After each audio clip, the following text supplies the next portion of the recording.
York Knicks' latest roster move has raised eyebrows across the NBA community, as Leon Rose and the front office opted to bring in veteran forward P.J. Tucker rather than promoting one of the standout performers from their G League affiliate.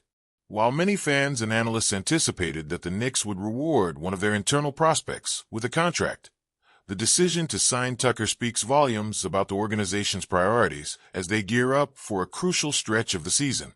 On March 10th, the Knicks officially announced the signing of Tucker to a 10-day contract, with reports suggesting that this could extend further should he prove his value to the team.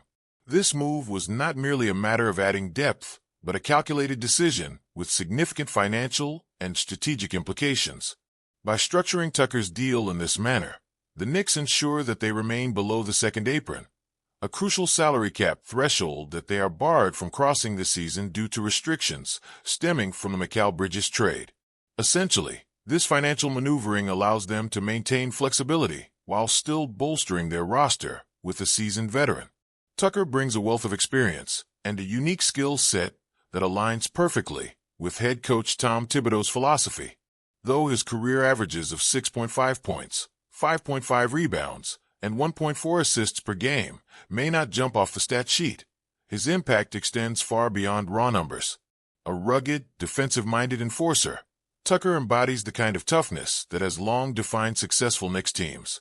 His versatility allows him to guard multiple positions, and he has a proven track record of stepping up in high-pressure situations, most notably during the Milwaukee Bucks' 2021 championship run. His defensive prowess was on full display in the Bucks' legendary 7-game series against the Brooklyn Nets, where he played a pivotal role in containing Kevin Durant. Despite Durant's offensive brilliance, Tucker's relentless physicality and psychological warfare contributed to Durant's struggles in overtime during that decisive Game 7, where the superstar went 0-for-6 from the field. Beyond his on-court contributions, Tucker's veteran presence in the locker room is another crucial factor behind the Knicks' decision. As Ian Begley reported, the Knicks viewed Tucker as an integral addition to their team culture, offering leadership and playoff experience that few others on the roster possess.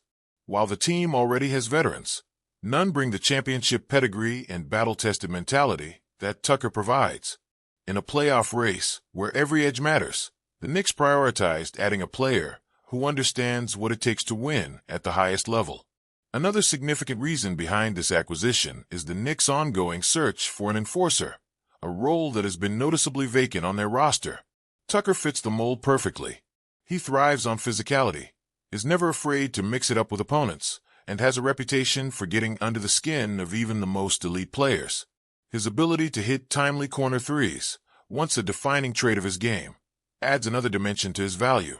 Though his offensive production has dipped in recent years, his experience as a reliable floor spacer and defensive anchor remains invaluable. Interestingly, Tucker himself had his sights set on joining the Knicks long before this deal materialized. Reports indicate that despite receiving interest from other teams, New York was always his preferred destination. This is particularly notable given his recent dissatisfaction with past organizations. After forcing his way out of Philadelphia, following James Harden's departure, Tucker never seemed comfortable in Los Angeles with the Clippers and made it clear he had no intention of playing for the Utah Jazz following a mid-season trade.